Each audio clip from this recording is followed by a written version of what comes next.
Brian Kelly fired at LSU. Where should the Tigers look next for their head coach? Locked On SEC starts right now.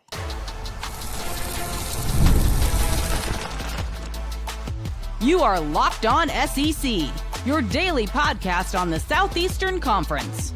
Part of the Locked On Podcast Network, your team every day.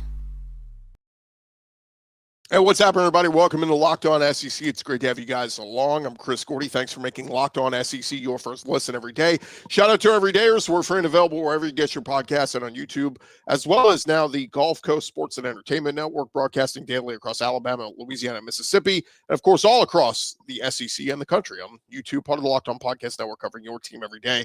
Today's episode brought to you by Game Time. Download the Game Time app, create an account, use our code Locked On College for $20 off your first purchase. All right, let's dive into it as LSU making the news official last night, or at least most of the outlets reporting it, that LSU officially firing Brian Kelly, the head coach that was in his fourth year there in Baton Rouge. They are moving on. It started on Sunday afternoon. Well, all this was in the aftermath of LSU losing at home to Texas A&M Saturday night, 49-25. It was a game LSU led 18-14 at halftime and got outscored 35-7 in the second half. As atrocious of a half of football as you could ever have. And thus the discussion started being had. LSU reportedly met, administrators started meeting on Sunday afternoon and basically told much of the staff to go home. We are debating what we're going to do with Brian Kelly here. And On3 reported that position coaches were sent home as the university administrators and university executives held high-level discussions over the future of Brian Kelly. Basically, the gist of this came into, they decided they were going to fire him. They just had to figure out the path of, or how we're going to manage this buyout, which is $53 million. Now, a few caveats here to the contract of Brian Kelly. Yes, he is owed $53 million in his buyout. However, the offset language says he must look for a new job, and future work will be determined on, offsetting the buyout. So basically, they said he could look for a new job in coaching football, administration, or even covering it in the media. And if any of those happens, whatever he gets paid from that new job, it's going to offset what the remainder of his contract is. So saw this tweeted out. Ross Dellinger said last night, Brian Kelly will continue receiving his contractual compensation at roughly $800,000 a month, while the two sides will continue towards working an agreement over the $53 million buyout figure. They could opt for a lump sum. They could just say, let's just pay you this big lump sum to go away at a lower rate. And they could decide to do that. But Ross Dellinger saying a resolution could be weeks or even months away. So LSU's like, we've decided we don't want you anymore. You go. We're going to keep paying you. And we'll figure out what we're going to do down the road with this thing. But whatever's going to happen, LSU's not going to end up paying him the full $53 million. There will either be, they'll keep paying him while he searches for a new job. Again, offset language will offset all that. That's all for lawyers to figure out and all that kind of stuff. But the bigger picture here is, Scott Woodward, the athletic director that was at A&M and back at LSU where he was at early in his career, Jimbo Fisher buyout, $76 million, the biggest, largest buyout ever. And now Brian Kelly, $53 million at LSU. That's $120 million in losses, basically, in combined buyout money. So while Scott Wood was kind of considered this big fish, this awesome athletic director, he goes and gets his big guy, his big names. But that's massive money to send a coach that didn't work away. A few more things here. LSU held a team meeting last night to inform the players with Brian Kelly. And Ross Dellinger tweeted that Brian Kelly told the players at the meeting, love you all, finish the season.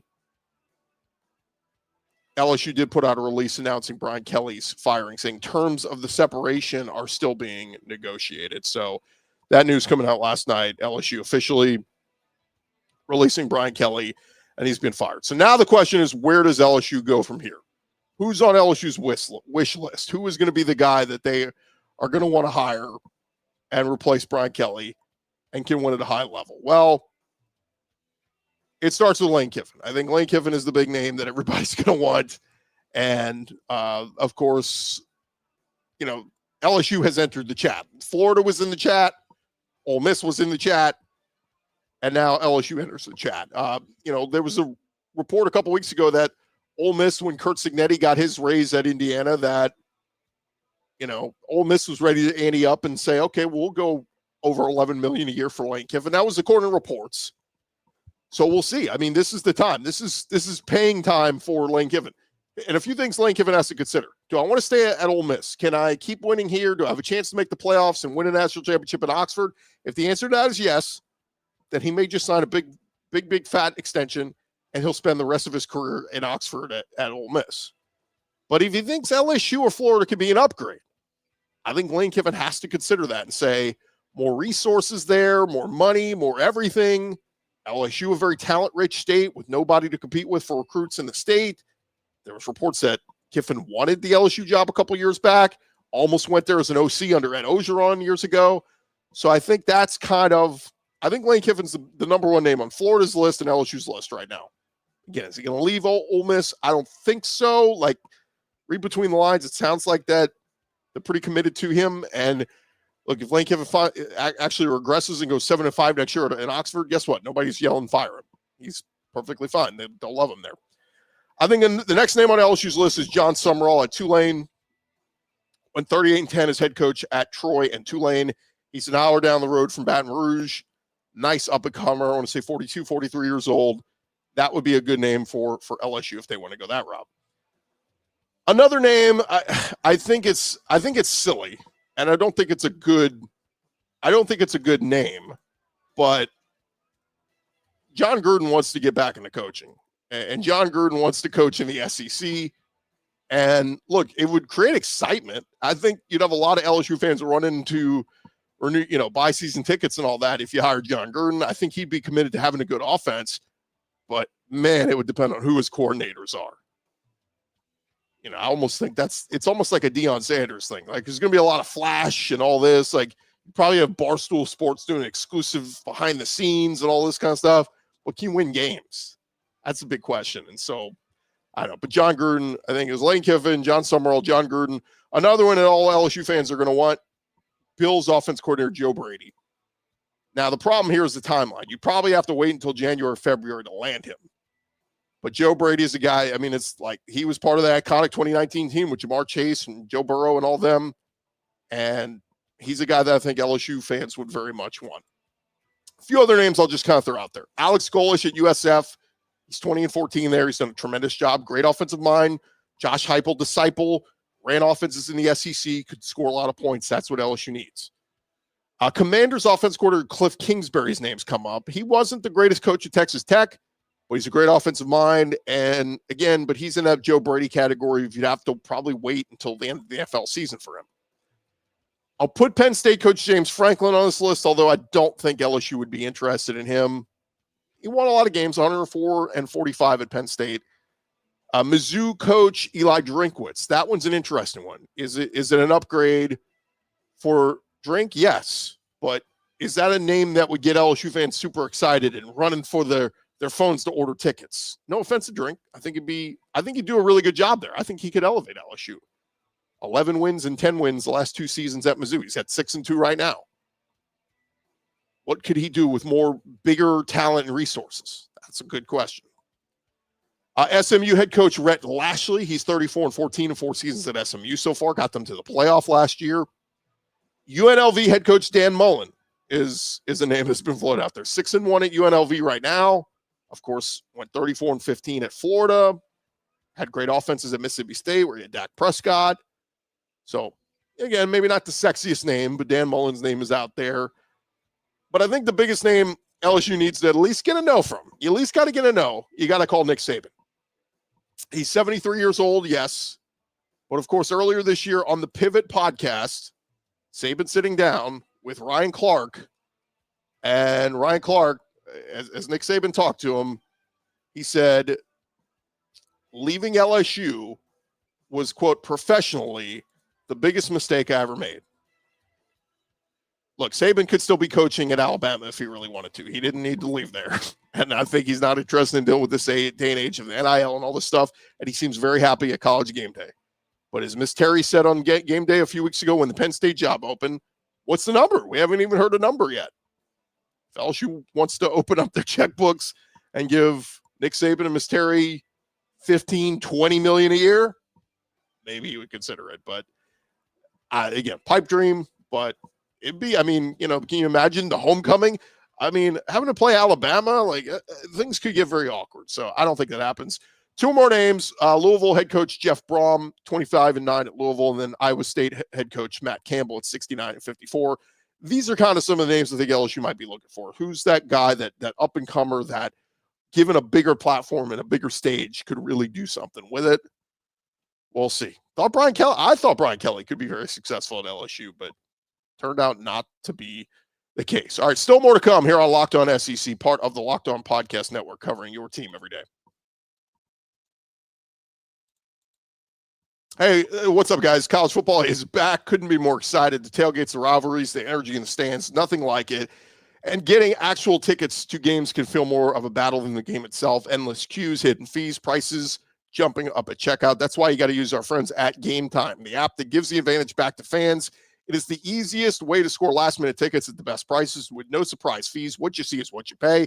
You pull up the Game Time app in just a couple of taps. You're going to see amazing deals. Your favorite college football games as low as $25. The app makes it super simple. You can see the exact view from your seat before you buy. So take the guesswork out of buying college football tickets with Game Time. Download the Game Time app, create an account, use our code LOCKEDONCollege, get $20 off your first purchase. Terms apply. Again, that is promo code LOCKEDONCollege for $20 off. Swipe, tap, ticket, go. Download Game Time today.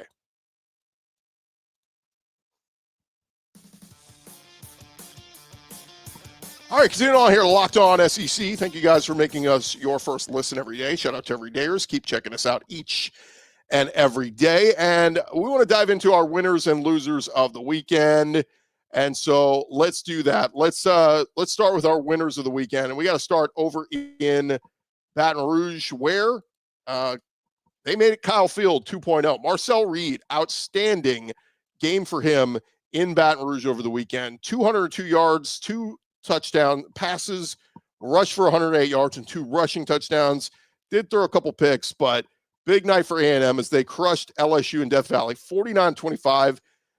Marcel Reed is 4th in the SEC in passing yards now, 4th among quarterbacks in rushing yards, 4th in passing touchdowns, and he's having a fantastic season. He's a big reason why the Aggies are undefeated at 8-0, 5-0 in the SEC. It was the Aggies' first win in Death Valley since joining the SEC over a decade ago. Buying out Jimbo Fisher and hiring Mike Elko seems to have been the right move for Texas A&M. Let's see if it's the right move for LSU.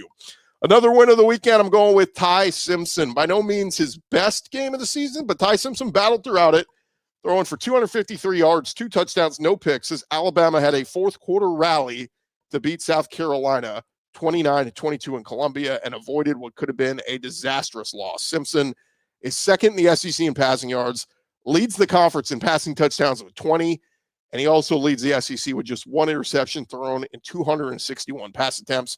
He has made some big plays throughout the season, and Bama just won their 7th in a row with the win over the Gamecocks. Pretty darn impressive stuff. Another winner of the weekend, I'm going to go with Lane Kiffin here. In a tough road environment, Lane Kiffin's team came out ready to play versus a good Oklahoma team in Norman, beating them 34-26 against one of the best defenses in the country. The Rebels threw for 315, rushed for 116, so over 400 yards of total offense, 2 rushing scores for Kewan Lacey. Chambliss had a touchdown pass, and Ole Miss improves to 7-1 of the season, 4-1 in SEC play, and a very navigatable remaining schedule for Ole Miss. Home against South Carolina, the Citadel, and Florida, and then they're at Mississippi State. Kiffin seems destined for a playoff run this year, just a year after missing out on it with that talented roster last year. Will the distraction of the open LSU and Florida jobs get to him? We will see. How about another win of the weekend? Clark Lee, Vanderbilt, surviving a defensive battle with Mizzou, beating them 17-10 on Saturday to improve to 7-1 overall in the season. First time since 1941 that Vanderbilt has been 7-1. This one was not pretty. Diego Pavia only had 129 passing yards. Vandy only rushed for 136, but they made the plays when they needed them late, got the monster win, and now Vandy features a tough they got a tough test coming ahead, going to Austin this Saturday to take on Arch Manning and Texas. After that, it is home versus Auburn and Kentucky before finishing at Tennessee. Playoff hopes very much alive for Clark Lee and Vanderbilt. It's also the first time Vanderbilt has won 7 games before November since 1915, a squad that had one of the program's four 9-win seasons. So can't say enough about Vanderbilt. How about another winner of the weekend? I've got Joey Aguilar. It's time to start putting his name in the Heisman conversation. He was 20 for 26 for 396 yards, 3 touchdowns, no picks, as Tennessee rolled Kentucky and Lexington 56-34. Aguilar leads the SEC in passing yards and quarterback rating and continues to lead this high-flying Josh Heupel offense. They rank 3rd in the country in passing, 3rd in the country in total yardage, and 2nd in the country in points scored per game at 45. Of course, they lead the SEC in almost every offensive category. At 6-2, the Vols likely need to win out. They host Oklahoma this week. Then it's New Mexico State, at Florida, and home for Vandy. Can you imagine the Vols hosting Vandy the last week with a win? You're in with a win into the playoff. That would be a lot of fun. Another win of the weekend. Look, we've been waiting for Arch Manning's breakout game, and he had it this week. Finally got going in the fourth quarter with Mississippi State leading Texas by double digits. Arch Manning throws for 346, 3 touchdown passes, also had a rushing touchdown as well. And Texas rallied to beat State in overtime, 45-38. Now, backup Matthew Caldwell came on in relief of Arch in overtime. He left with what they appear to be a concussion. Caldwell ended up throwing the go-ahead touchdown, but it was a much-needed outing for Arch, who has really struggled in recent weeks in throwing the football. Ryan Wingo had 5 catches for 184 yards. Emmett Mosley and Parker Livingston pulled in 2 touchdowns apiece. Next up for Arch, huge test against Vanderbilt in Austin. Texas at 6-2. If they win out, they could still make the playoffs. And lastly, our last winner of the weekend, how about Auburn kicker Alex McPherson? He was a perfect 6 for 6 on field goals as Auburn knocked off Arkansas in Fayetteville 33-24. Auburn ended up making a quarterback change in this one, benching Jackson Arnold in favor of Ashton Daniels, threw for 77 yards, rushed for 35. And some Auburn fans, they may not like it, but Auburn is 4-4 overall, 1-4 in SEC play. Hugh Freeze lives to fight another day. All right, when we come back here on Locked On SEC, we'll give you our losers of the weekend. Hey, first, I want to remind you about our friends over at FanDuel, and the NBA is back. There's no better place to get in on the action than FanDuel, the official sports betting partner of the NBA. Even if you missed the start of the game or you want to ride the hot hand, FanDuel has live bets on everything from who will score next to fourth quarter comebacks. Plus, you can combine your live bets into a same-game parlay for a shot at a bigger payout. It keeps every game exciting, especially when your team's making that late push.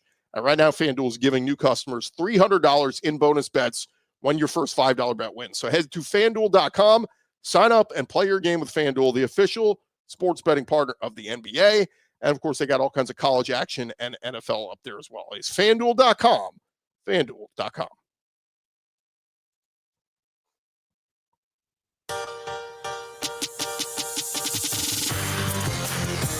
All right, we're along here, Locked On SEC, part of the Locked On Podcast Network, covering your team every day. And we were giving you our winners of the weekend, and now we got to get to our losers of the weekend. And I hate to do it to this guy. I know he's played through injuries this season, and I know he just lost his head coach, but what a disappointing season it has been for Garrett Nussmeier over at LSU. This past Saturday, he was 22 of 35 with 1 touchdown. Was sacked, I believe I counted 6 times. The LSU offensive line has been atrocious. They do nothing well.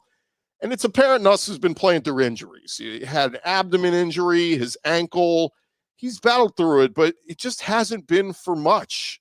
Like we haven't seen the same kid we saw last year at LSU. He's 7th in the SEC in passing yards, 7th in completion percentage, 8th in touchdown passes. His QBR has him at 12th in the SEC. He's been sacked more than guys like DJ Lagway, John Mateer, Joey Aguilar, Diego Pavia. It's mind-boggling how LSU got this bad offensively with having a 50-year senior quarterback back. Never seen one regress. You know, normally you either stay the same or you get much better. We saw Joe Burrow take that huge leap. We saw Jaden Daniels take that big leap. We've seen Garrett Nussmeier take a huge step backward. And again, a lot of people say it's because of his offensive line and Joe Sloan not being a very good play caller, but I've been disappointed by Nussmeier's play overall. Granted, part of that is terrible offensive line. Another loser of the weekend, I got the South Carolina fans. They were all ready to rush the field with a win over potentially number 4 Alabama, but in a game tie 22-22, Lenore Sellers fumbles the ball at his own 38-yard line with under 2 minutes to play. Credit Deontay Lawson on the play. He made the play. But South Carolina's student section, they came down to the front, were sent walking very slowly to the exits. Ty Simpson said after the game as he was jogging off the field, always find a way, always find a way. Simpson even gave a salute to the South Carolina student section as he exited the field. And now South Carolina sits at 3-5 overall, 1-5 in the SEC with a brutal schedule still remaining. Not the season Gamecock fans were expecting, as a lot of folks were talking about them as a potential playoff team this year with Lenore Sellers back. Very disappointing there. How about another loser of the weekend? I'm putting Brent Venables and Ben Arbuckle in here. Arbuckle, the OC, he's just not had a ton of success these past couple of weeks. Could be tied into John Mateer rushing back and perhaps not being 100% healthy, but the Sooners were just 4 of 14 on third downs against Ole Miss, 1 for 3 on fourth down. They did put up 350 yards of offense, scored 26 points, but the lack of offensive success has been very inconsistent here. Oklahoma only had the ball for 24 minutes compared to Ole Miss's 36. And Oklahoma, they rank 11th in the SEC in scoring offense behind Texas and Mississippi State, just ahead of Auburn and Kentucky. But to me, Brent Venables, what happened to that marquee defense, man? You were a top 5 defense. You were number 1 in some categories, and they let Ole Miss just take it to them. Pretty disappointing there for Oklahoma. Still alive. You know, if they can run the table here, maybe could do some damage, but not likely at this point. Another loser of the weekend, and look, this has nothing to do with his actual play, but Bo Pribula getting hurt in the third quarter with his left ankle injury on a 4th and goal attempt. Trainers placed his ankle in an air cast. He was carted off the field. Mizzou, it's disappointing. They did get a good play out of their backup, Matt Zollers, who took over. Zollers was the Mizzou third-string quarterback to start the year behind Bo Pribula and Sam Horn. And Zollers appears to be the guy for the foreseeable future after the Pribula injury. But Eli Drinkwitz said it was disappointing to work so hard and come up short in this game.